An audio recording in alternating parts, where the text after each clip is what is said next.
Today I'm going to show you how to build one of the most valuable resources that you can use to land your first IT job. My name is Alex Brooks and I'm a student of cloud engineering, and I'm actually certified as a cloud practitioner, but I'm still working on landing my first ever cloud engineering role specializing in cloud security. And what you see on the screen right here is my personal digital resume. Having something like a digital resume, I think, is probably one of the most important things that you can do when you're just starting to break into the IT field. Whether it's cybersecurity or cloud engineering, you need a way to hand somebody a digital copy of who you are, what you do, what you specialize in, and how you can help that company, and most importantly, how they can contact you for future job opportunities. So if you're currently a IT student or you're in a boot camp looking to land your first job, this video is for you. And stick around to the end because this is going to be part one of a two-part series teaching you exactly how to do this yourself. So without wasting any more time, let's dive right into it. Okay, quick disclaimer of what this video is versus what this video is not. This is simply a tutorial on how you can set up your own portfolio website or digital resume using Amazon AWS or GitHub. This video assumes that you already have these accounts set up with the appropriate user settings and permissions. I'm not going to be demonstrating how to set these accounts up because that would be another video in itself, and I don't want to take up a lot of your time because I know that your time is valuable. So if you don't already have AWS and GitHub, go ahead and follow the links down in the description below, and then meet me back here once you're all set up and we can begin.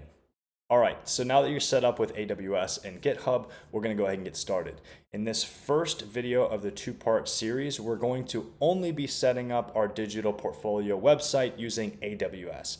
And I will show you how to create this website and how to make some changes once we're all done. But part two of this two-part series is going to be how to set up something called a CI/CD pipeline, which is a continuous integration and continuous development pipeline. So basically, when you make changes to your website on your local machine or in your GitHub repository, those changes are automatically pushed to your website, so you don't have to mess with your files in AWS. And that'll make some sense too as we get a little bit further into the project. I don't expect you to know what all that means just yet. We'll go into further detail on that in video number 2. All right, so to begin, the first thing that we're going to do is sign into AWS. Your console homepage, the first page that you come to when you sign in, might look a little bit different than mine. I've been using AWS just for a few months, so I have some bookmarks and some different configurations. So to make this easy on you, I'm only going to be navigating through AWS using the search function at the top here. All right, so the first thing that we'll need before we get started is a domain. So we're going to use AWS's Route 53 domain service. Search for Route 53 in the top bar here and select the first option. Now you're going to want to select a domain that is unique to you, right? So if your name is John Smith, you might choose johnsmith.com. But for us, we're just going to simply use Awesome Website 99. So type in the domain that you want to check for in the center search box right here, and our tutorial website, Awesome Website 99, is available, and we'll select that and go to the checkout. I want you to finish your checkout, and then I will see you back in the Route 53 dashboard. All right, so once you're finished with your checkout process, you should be automatically navigated back to this registered domains section of Route 53. We don't want to worry about this section just yet. We'll figure this out here in just a little bit. But what we want to do is go to the hosted zones on the left and make sure that the domain that we just purchased is listed in the hosted zones. Next, what we're going to do is we're going to navigate over to Amazon S3. So search for S3, select the first option. And what we're going to do is we're going to create a S3 bucket for our new website. And we're going to actually create two. The first website bucket is going to be just our normal domain name, and the second bucket is going to be staging.whatever your domain name is. Now, Amazon S3 is basically where we're going to keep all of our website files. And the reason why we're making two buckets is because when we first initially push any changes to our website, we want it to actually go to a staging website. We want to review our changes, make sure that there's no errors, and then push those changes to our live site. All right, so to begin, we'll create our first bucket by pressing this Create Bucket button on the right-hand side. And the bucket name is going to be your domain name. So for us, it's awesomewebsite99.com. And I apologize for the keyboard strokes. I'm recording this all on my Mac. So if the keyboard strokes are a little bit loud, I apologize. Make sure that your bucket name does include the .com on the right-hand side. Most of these settings can stay the same, but we do want to turn off the block all public access option because we're going to control public access using a different Amazon service here in just a minute. But we just want to acknowledge that yes, turning off this setting may expose our files to the public. The rest of these settings can remain the same, and we're going to click Create Bucket. After you successfully create that bucket, you should see some sort of green notification up here on the top saying that your bucket has been successfully created, and just verify it has in your bucket list. And then we'll go ahead and create your staging bucket. So this bucket name will be staging dot whatever your domain name is. So for us, it's awesomewebsite99.com. And again, all of the settings are going to be the same, turning off the block all public access option and acknowledging the warning, and then creating this bucket. Now what we want to do is navigate over to AWS's CloudFront. So search for CloudFront in the search bar, choose the first option, and you should be taken to a screen just like this, and we'll create our first distribution. So AWS CloudFront is basically a middleman between your S3 files and the public internet. And so what it does is it caches those files from S3 and serves it to the public internet so they can see your website, but they can't access your website files. So this greatly minimizes the latency because CloudFront is delivered globally and acts like a security protocol for your website as well. All right, so we're going to create two distributions, one for the live site and one for the staging site. So follow along the best you can. If you need to pause the video and come back to these settings, go ahead and do that. But a general rule of thumb is if I'm not changing the settings, you don't change the settings either. So we're going to choose our origin domain as the S3 bucket that we just created. And again, we'll do this for the staging site as well. So for this one, just create your, just select your live site bucket. And then we will change the origin access to origin access control settings. We'll create a new OAC, and then we will leave this the same and press create. This is basically controlling the public access to the S3 bucket. You'll see a warning here that says that we need to update the S3 bucket policy. We'll do that here in just a little bit. The next setting is redirect HTTP to HTTPS. We'll keep scrolling down here. All of these can stay the same. The next setting is the web application firewall. Select enable security protections. Now, if you know what you're doing with WAF, you can use your existing WAF configurations, but for now, I recommend just using the default AWS settings, and you will be charged $14 for 10 million requests per month. We're going to keep scrolling down here. And I like to use all edge locations. That way my website is live basically for the entire globe. But if you're really only worried about North America and Europe, you can select this if you want. But again, we're just gonna leave this to all edge locations. We're going to add a custom SSL certificate. So you probably don't have a certificate yet. So what we're gonna do is we're gonna pause here and we're gonna go ahead and request a certificate. It's gonna navigate you over to AWS's Certificate Manager service. Request a public certificate and click next. This fully qualified domain name is going to be just your domain. So awesomewebsite.com. You don't have to do the www. And then we're going to add another name to this certificate. Make sure the spelling is correct before you continue. And what we want to do here is we're going to add an asterisk, and it's going to basically cover any of our subdomains, including the staging, right? So staging.awesomewebsite99.com or anything else before the dot. And then all of these settings can remain the same, and then we're going to press request. Okay, now that you've requested a certificate for your domain and your subdomain using that wildcard, you should see a pending validation status. And Amazon makes it really easy for us to validate our domain and basically say, hey, yes, we own this domain, and verify that it is our domain by simply just pressing create records in Route 53. And it's going to automatically detect that that domain is actually in Route 53, and we can simply press create records. So what you'll see here is that the records have successfully been created, and now it's just going to take a few moments to populate the certificate. For me, this has usually taken anywhere from 5 to 10 minutes, just depending. But once you have your certificate issued, you should be able to come back to CloudFront and be able to see your certificate in the dropdown. And as you can see here, our certificate has not been populated yet. So I'm going to give it just a few minutes, and then I'll meet you back here as soon as the certificate is populated. All right, so it's been about 3 minutes, and as you can see now in the drop-down, my certificate has been populated and issued. So we'll go ahead and select that.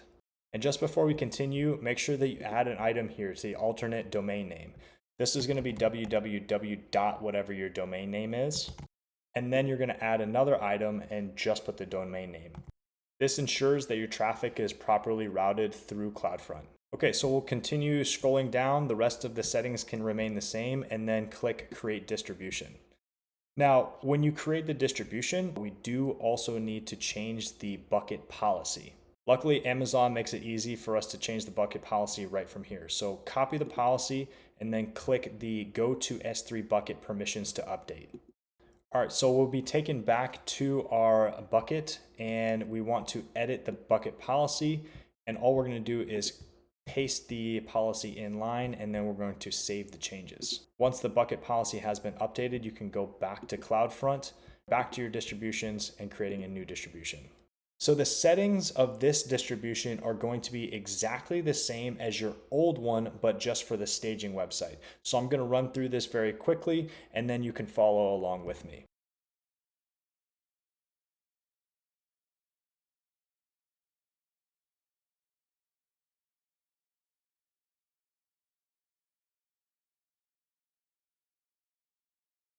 We need to copy the policy, go over to S3, edit the policy, paste the policy in line, and then save the changes. Okay, now that we've created both distributions, we need to add a root object to the distributions. So go ahead and select your first distribution and edit the settings here, and then go to root object and type index.html. And then save that change. And you're going to do the same thing for your staging website. Now that we're done with our distributions, we're going to head back over to Route 53. Once we're in Route 53, we're going to go to our hosted zones, and we're going to select our new hosted zone, and we're going to create a record. Now, for this record, we're going to basically leave this empty. It's going to be a record type of A. We're going to use the alias that we just created using CloudFront Distribution. And then we're going to choose our new distribution, which is awesomewebsite99.com. And we're going to create that record. We're going to do the same thing for staging. So create another record and type staging and leave the dot because it's already here for us. It's going to be a record. We're going to use alias. We're going to choose CloudFront Distribution, and then we're going to do the staging.awesomewebsite99.com, and we're going to create that record. All right, so now that you created your records in your hosted zones, all we have to do now is upload some website files. So what I like to do is go to envato.com for my templates and basically download my website files from here. We'll go ahead and download this. And all we have to do is basically take these website files and then dump them into the S3 bucket. So when you download your files, you'll have something like this. You want to actually go into the HTML folder, and you want to basically select all of these files, and we're going to put them into the new website bucket here. We're going to take all of these files and drag and drop it into the bucket, and then we're going to upload that. All right, so once the files are uploaded, you want to make sure that you don't have any errors. And then all we have to do is just open our website domain and make sure that the website is live. So we'll go ahead and open up a new private window here, and we'll enter our website name, and there you go. Now your website is live. Okay, that's great, but your name is probably not Gary Raptish. This might not be a picture of you, and you're not a graphic and web designer. Maybe you are, which great for you. The website is halfway done, right? But let's go ahead and show you now how we can make a change to this website. So remember, our root object, which is our home page, is index.html. So I'll navigate into the folder where I have all of my website files. And you can use a text editor for this. I like to use Visual Studio Code because it cleans up the code a little bit and it's easy to find some of the elements on the page. So one of the easiest ways to edit text in HTML is to basically search for that text. And so we'll go ahead and start off by replacing all instances of Gary or Gary Rapdish. So use your find feature of your text editor and go ahead and search for, let's search for Gary first. And we can see that there are a couple instances, 4 instances of Gary. Let's make sure that we just do the regular case or title case, if you will. And we're going to just replace that with my name. And we're going to go ahead and replace all instances of Gary. Now I want to make sure that I am replacing all instances of Gary Rapdish also, right? So Rapdish here. I already replaced the first name, I apologize. So the last name, and we're going to replace that with Brooks. So there we go. So Alex Brooks, this one down here is actually all capital case. We want to make sure that that still looks good on our HTML.